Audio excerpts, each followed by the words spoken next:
ছোট পর্দার জনপ্রিয় মুখ সামিরা খান মাহি এবার ব্যক্তিগত জীবনের কঠিন অধ্যায় নিয়ে মুখ খুলেছেন। 2014 সালে একটি রিয়েলিটি শোর মাধ্যমে অভিনয় জগতে যাত্রা শুরু করা এই অভিনেত্রী ইতিমধ্যেই দর্শকদের ভালোবাসা ও স্বীকৃতি অর্জন করেছেন। তবে সাম্প্রতিক সময়টা তার জন্য মোটেও সহজ যাচ্ছে না।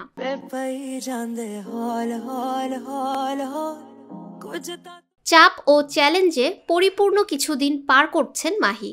সামাজিক যোগাযোগ মাধ্যমে ট্রল ও নেতিবাচক মন্তব্যের শিকার হওয়ার পাশাপাশি পরিবারের দায়িত্ব, বিশেষ করে বোনের বিয়ের দায়িত্ব পালন তাকে বেশ ধকলের মধ্যে দিয়ে নিয়ে গেছে। এর মাঝেই নিজের প্রেম জীবনের বিচ্ছেদের খবর জানিয়ে দিলেন তিনি।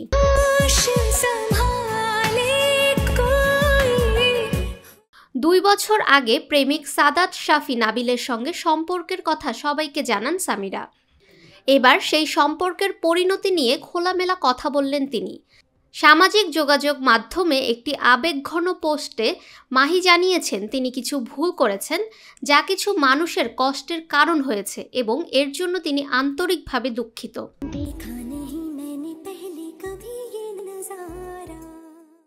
তবে সব কষ্টের মাঝেও হার মানেননি এই অভিনেত্রী। তিনি জানিয়েছেন, দুর্বল মুহূর্তগুলোতে তিনি উপলব্ধি করেছেন তার ভেতরের শক্তি এখনও অক্ষুণ্ণ আছে।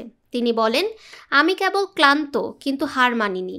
পোস্টের শেষ অংশে মাহি অনুপ্রেরণা দিয়েছেন মানসিক চাপে থাকা অন্যদেরও। ফাহমিদা বিনতে আনোয়ার, নিরপেক্ষ নিউজ ডেস্ক।